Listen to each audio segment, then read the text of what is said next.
Ok les gars, donc bienvenue dans l'analyse. On va discuter du dernier chapitre de One Piece, le 1126. J'ai 2-3 théories à vous faire part. On va parler un petit peu power scaling et on va aussi parler de Elbaf et aussi de quelques commentaires que j'ai reçus sur YouTube. Donc voilà, on va partager tout ça. Je crois qu'on va commencer même par ça. Donc voilà les gars, si vous kiffez le délire, n'hésitez pas à follow, à liker, à commenter. N'hésitez pas à donner de la force parce que voilà, ça nous aide grandement étant donné qu'en plus, je fais tout pour vous ramener des grosses théories, des grosses vidéos. Donc voilà, si vous voulez récompenser la chaîne, n'hésitez pas. Ça nous aiderait grandement. Là, je pense qu'on peut commencer cette analyse. Donc voilà, pour récapituler un petit peu le chapitre s'est passé en 4 phases. Première phase, on est sur le navire d'Elbaf, ils font la fête, tout va bien, donc on débriefe un petit peu de ce qui s'est passé d'Egghead, tout va bien. On a aussi des informations par rapport à Oimo et Kashi qui sont partis chercher Dory et Brogy. Ensuite, on a la partie avec Bartholomew et Shanks. Donc là, on a quoi? On a d'un côté un Shanks hyper badass, mais en même temps qui cache un cœur plutôt tendre. Mais comme j'ai déjà dit, c'est un cœur tendre parce que on parle de Luffy, tu vois. Et voir la loyauté que Bartholomew a, forcément, il faut que ce soit quelque chose de positif, entre guillemets. Sinon, Shanks, jamais il laisserait passer un tel affront. Donc voilà, petit règlement de compte entre Shanks et Bartholomew. Et évidemment, Shanks, vu que c'est le petit à Luffy, il est plutôt gentil. Cependant, on a quelqu'un dans l'équipage plutôt badass, plutôt grave sérieux quand il s'agit de protéger son territoire. Et je veux bien parler de Yasop, qui lui n'a pas hésité à détruire le bateau de Bartholomew, qui l'a détruit logiquement, d'après les infos qu'on a, d'une balle et d'une balle de fusil. Donc, comment tu peux tirer avec un mousquet et détruire un bateau en une seule balle? Je trouve ça hyper ouf et ça nous en dit beaucoup par rapport aux théories qu'on avait dit sur le fait qu'il pourrait réduire ses balles de acquis de l'armement plus, ce qui permettrait au Ryuo d'avoir une déflagration beaucoup plus grande que prévu. Donc voilà, ça c'était juste pour la partie sur Shanks et Bartholomew. Ensuite, on a une partie où justement on voit Barbe Noire se réunir. D'ailleurs, pour revenir sur ce que je disais hier, on n'a pas eu de confirmation par rapport à ce que Barbe Noire disait sur le level de Shiryu et Aokiji. Bizarrement, la traduction a complètement changé. C'est pour ça que ce que je vous disais hier, on n'en sait rien, il faut attendre les vérifications. Et là, même ce qu'on a vu là tout de suite, c'est pas la version officielle, donc il va encore falloir attendre ce week-end pour avoir la vraie version, la version anglaise, la version française officielle, pour savoir si les phrases sont correctes ou non. En tout cas, on verra bien pour ça. De toute façon, dans tous les cas, on aura des infos très prochainement. Et dans la dernière partie, donc ouais, pour finir la partie avec Barbe Noire, on a donc la grosse réunion qui réunit donc tous les membres de l'équipage de Barbe Noire, et on voit que tous les membres de l'équipage de Barbe Noire se préparent à la suite, se préparent à passer à l'action pour aller chercher le One Piece, et je pense qu'ils seront pas les seuls, étant donné que tout le monde va faire la course pour essayer d'avoir le One Piece tout simplement. Et ce qui est intéressant, c'est que Barbe Noire a dit que les empereurs allaient s'entretuer pour aller chercher le One Piece. Donc quand on a ces infos, on se dit sérieusement que la finalité pourrait faire en sorte que tous les empereurs s'affrontent les uns les autres. Après, on a aussi Baggy qui d'un autre côté disait bon, on n'est pas obligé de les affronter, si on est malin et qu'on prend un bon créneau, on peut aussi s'en sortir. Donc à voir les gars. Sur ça, on a beaucoup d'interrogations, pas beaucoup de réponses, mais dans tous les cas, on va attendre la fin d'Elbaf avant de penser à tout ça, parce que c'est des choses qui arriveront pas avant, j'en suis convaincu. Donc voilà, la dernière partie, on a donc le navire d'Elbaf qui a réapparu sans le Sunny, et là on voit Nami qui est perdue toute seule dans un château de Lego, ce qui est un peu bizarre. Je vais rebondir directement sur ça parce que j'ai une théorie par rapport à tout ça. Donc voilà, en tout cas pour la première partie et le récapitulatif, je pense que j'ai récapitulé vite fait. Donc avant de passer à la théorie, je vais juste parler d'un des commentaires que j'ai reçus sur la chaîne où il y a des gens, malheureusement, enfin en tout cas une personne pour l'instant, qui apprécie pas quand je dis théorie validée, qui pense que les théories validées sont pas à la hauteur de leur espérance. Les gars, déjà premièrement, comme je le dis à chaque fois, il y a vraiment énormément de talents sur YouTube, il y a énormément de personnes qui font du contenu sur YouTube, hein. Je pense notamment à Sunny, après il y a aussi les plus connus comme Ryo Sensei, comme Goji, etc., etc. Donc les gars, n'hésitez pas, si le contenu ici vous met pas, n'hésitez pas les gars, en vrai, je suis très content de vous faire plaisir quand je peux vous donner des informations, mais si c'est une souffrance de venir ici et que vous aimez pas entendre des choses que j'ai l'habitude de dire, je veux bien essayer de changer quand il y a des choses à changer, mais là je trouve que c'est pas quelque chose d'important, en tout cas au niveau du contenu, au niveau de One Piece, on s'en fout un petit peu, tu vois.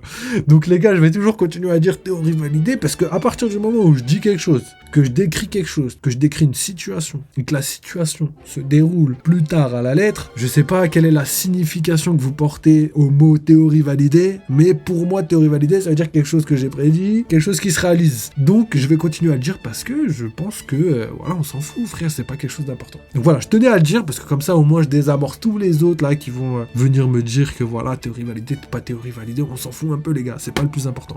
Moi, pour moi, c'est une théorie validée. Pourquoi ? Parce que quand j'ai dit que Kuma, il allait pas mourir, alors que tout le monde a dit, mais gros, il est déjà mort. Quand j'ai dit que Vegapunk, il allait pas mourir, alors que tout le monde me disait, mais gros, il s'est pris un coup de Kizaru, il est mort. Frère, quand je donnais des trucs et que tout le monde était contre moi, je disais rien. Donc maintenant que j'ai raison, les frères, laissez-moi parler. Laissez-moi parler. Donc voilà, ça c'était juste pour la parenthèse théorie validée, les gars. Je suis désolé, hein. Comme par exemple Yasop dans le précédent chapitre. Je vous avais dit qu'Yasop, c'était bizarre, l'information qu'on a. On avait que les spoils, on n'avait pas l'image. Je vous dis, c'est bizarre que Yasop puisse détruire un bateau comme ça, sans qu'on ait d'informations. S'il a détruit un bateau, est-ce qu'il a tiré avec un canon ? Est-ce qu'il a tiré avec un pistolet ? Et moi, je vous ai dit qu'il avait tiré avec un pistolet, que potentiellement sa balle pouvait être enduite de Ryuvo, et que la finalité, c'était que avec une balle, il pouvait détruire un navire. Ce qui est un peu logique pour un membre de l'équipage d'un empereur. Donc, quand je dis ça précédemment et qu'au final, ça se réalise, ça nous donne des informations plus tard sur ce qui pourrait se passer en termes de combat, etc., etc. Donc, pour moi, je le prends comme quelque chose de validé. On a théorisé sur un truc, ça c'est validé. Et en plus des théories validées, j'en ai dit plein, j'en ai dit vraiment plein. N'hésitez pas à les regarder. Et je sais qu'en plus, la plupart des gens qui pensent ça, c'est les gens qui sont pas assidus, c'est les gens qui regardent pas la chaîne. Regardez les anciennes vidéos, allez chercher les gars. Je sais pas combien de vidéos, il y en a des centaines des vidéos. N'hésitez pas à les regarder et vous allez voir si à l'ancienne, il y a 5 mois, 6 mois, 7 mois, je disais n'importe quoi. Et vous verrez que la plupart de ce que je dis était plutôt cohérent par rapport à ce qui se passe aujourd'hui. Donc voilà, parenthèse fermée. Ensuite, là on va parler des théories. Donc là les théories les gars, ça va être très très simple parce que ma première théorie c'est par rapport à Nami qui se trouve dans un château gigantesque mais fait en Lego. Et en fait j'ai pensé à ça. Moi je théorisais sur le fait que Elbaf, potentiellement tout Elbaf, le côté château pourrait être construit en Lego, mais là je commence à douter pour une raison toute simple, c'est que je pense qu'en fait elle n'est pas dans un vrai château. Je pense que les personnes qui ont recueilli un petit peu le Sunny font partie d'Elbaf et que Nami a été prise comme un jouet et qu'elle a été placée dans un château de Lego. Donc je sais pas un petit peu autour de la sphère One Piece que les gens théorisent et tout, mais là tout de suite maintenant ma théorie à moi, c'est qu'en fait elle n'est pas dans un château d'Elbaf, elle est dans un château qui lui-même est dans une chambre dans un château en Lego. Donc on est dans un château en Lego dans un château d'Elbaf. Vous voyez ce que je veux dire? Et du coup, j'ai l'impression sincèrement que en fait elle est considérée comme un jouet. Elle a été changée parce que sûrement la personne qui jouait avec elle voulait l'habiller comme une poupée. Moi je vois bien une géante, juste pour le côté changer de vêtements, tout ça. Je pense que c'est un personnage féminin justement pour qu'il n'y ait pas de problème au niveau.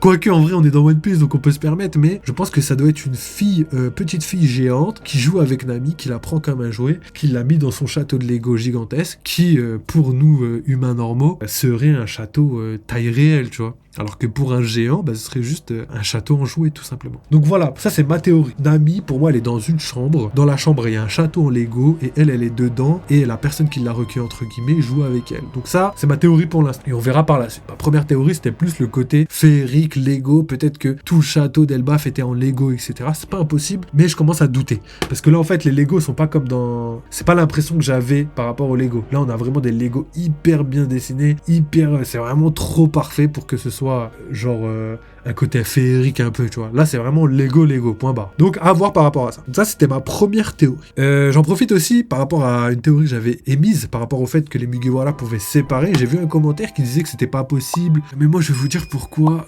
c'est possible. Alors, il disait, je ne pense pas qu'il y a deux camps à Elbaf et que deux parties se vont la guerre. Tout simplement car Shanks a l'île sous sa protection et n'aurait sûrement pas laissé Elbaf dans un état de guerre, que sais-je. Donc là, pour répondre très simplement, il faut déjà tout remettre dans son contexte. Premièrement, Shanks, c'est pas un politicien, c'est un pirate. C'est un pirate qui vit sur les mers, c'est son territoire. Ok, il protège le territoire, mais c'est pas quelqu'un qui gère le territoire. C'est pas le chef des géants, c'est pas le roi des géants. Il y a bel et bien un prince, donc il y a bel et bien des persos là-bas. Deuxièmement, Loki, et le château d'Elbaf ne se mélangent pas avec les géants d'Elbaf. Pourquoi? Là, il faut m'expliquer si tout va bien à Elbaf, il faut m'expliquer pourquoi. Ça, c'est la première chose. Ensuite, pourquoi il y aurait potentiellement une guerre à Elbaf, possiblement une petite guerre ou même un conflit? Parce que dans la logique d'un scénario, c'est tout le temps comme ça. Je veux dire, il n'y a pas une seule île où il n'y a pas eu de conflit, tu vois. Vraiment, tu prends toutes les îles, il y a un conflit, c'est comme ça. Cependant, le délire, c'est que Elbaf, c'est différent. Il faut comprendre que les personnages là-bas, les personnes qui vivent là-bas, respectent la puissance. Ça veut dire que là-bas, la personne la plus puissante, c'est la personne qui gouverne. Par contre, ils sont tous obéissants par rapport à ça et respectent la puissance. Cependant, ça ne veut pas dire qu'ils sont tous d'accord avec l'idéologie qui en découle, tout simplement. Donc forcément, il doit y avoir des tensions. Et s'il y a des tensions, potentiellement, il pourrait y avoir des personnes qui voudraient renverser le pouvoir. Et comme je l'ai dit juste avant, il y a 2 secondes, si Elbaf respecte la puissance, comment on fait pour devenir roi? Eh ben, il faut tuer l'ancien roi, exactement comme dans les mythes vikings, exactement